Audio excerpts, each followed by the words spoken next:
Hello UBC, and welcome to the first volume of the UBC Video Newsletter.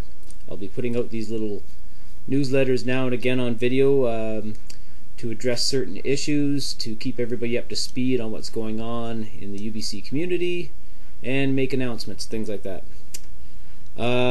First off, as most of you already know, Jonas has bestowed upon me leadership of this group. I'm very, very honored, and I'm going to do my best to keep it going, keep it together, and make Jonas proud.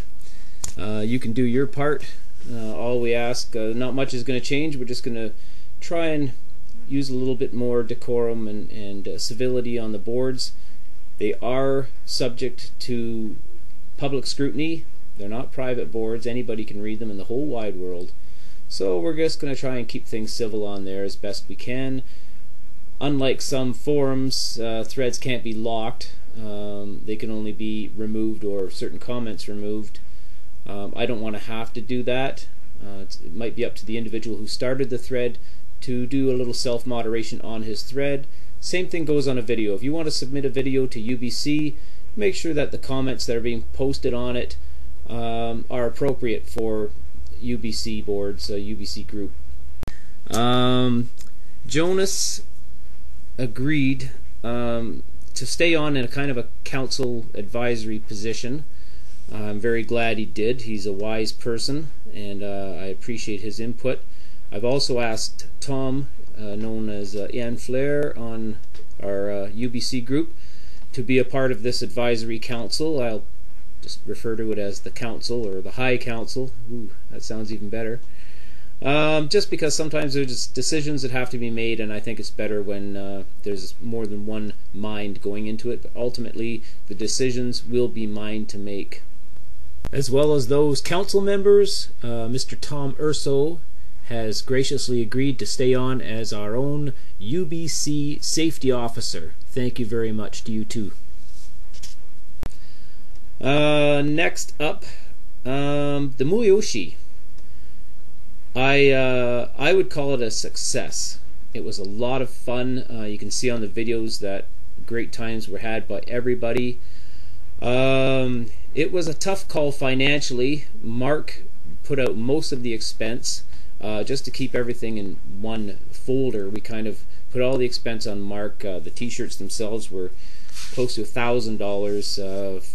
400 something US for the Muyoshi Raw Blade prize, and then there was mats, and actually right near the end we kind of panicked a little bit thinking we wouldn't have enough mats, so we put in a quickie order for another pile of mats, which ended up costing us a whole lot in shipping, and that took a big chunk out of what we were hoping to accomplish, which would be have just a little bit left over so that we could afford something sharp and shiny for a prize for a future UBC contest.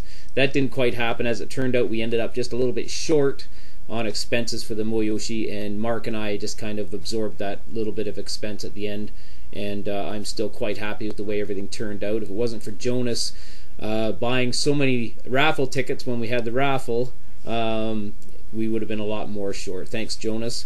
Jonas's generosity showed through when he gave away most of the smaller prizes that he won in the raffle to some other people who were just ecstatic and thrilled to receive them. Again, thanks, Jonas. And thanks, Mark, for all your help through this whole Muyoshi thing. It couldn't happen without you and your connections. And hopefully we'll be able to do that again. I would like to post up a thank you to all the sponsors who helped us out, donating prizes and donating things and helping out with the Muyoshi. I'm going to post up a list right here in a second.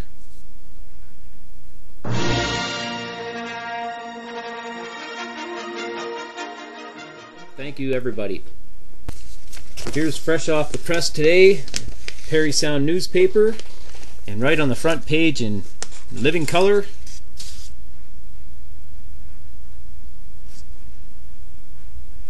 that's our own Whiz Bang TG, and the caption says, "A clean slice. Tom George from Ingersoll, a member of United Backyard Cutters, slices clean through 3 water bottles. UBC, a grassroots group for people who practice tamishigiri, the Japanese sword art of target test cutting, held their first ever Moyoshi, Japanese for gathering, in Parry Sound last weekend. About 20 people from Canada and the US attended. Very nice picture of Tom, don't you think? Next thing on my list for this first volume, the UBC katanas. Hopefully everybody got theirs. They're very nice. We've had mixed reviews on them. Some people weren't too thrilled with the way they were assembled. I think they were assembled due to the fact that we got them in bulk.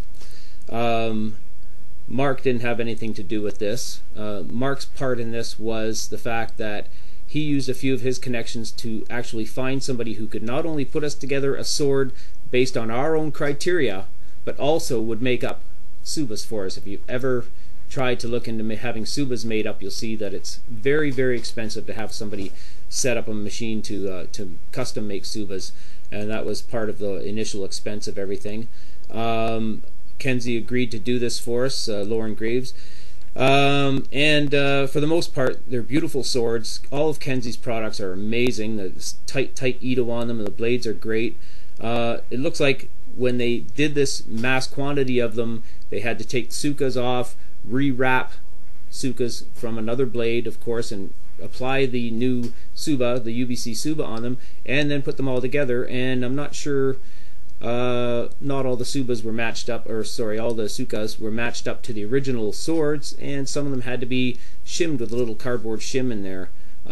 Some have said that this is actually a good thing. It makes the fit tight and will make it harder for the suka to crack. And I don't know. I'm not a real sword expert, but I'm really happy with it. I have no complaints about the thing at all. All in all, I'm very, very proud of my UBC custom katana, and I cut with it, and it cuts great, and the cost we got for it, considering it's a Kenzie product, is more than decent for the price, so that's good too. One more announcement I'd like to make in this first volume of the UBC Video Newsletter is it's contest time again at UBC. I figure it's about time we'll kick off this new era of UBC with a fresh new contest, and I'll be posting a video very soon detailing what I expect in that contest and what the prize will be. It's not much of a prize, but we're working on better things soon. And that's about it for now. Hopefully I didn't leave anything out, and continue to send in those videos and post on our boards and be a part of this great community. UBC, can you make the cut?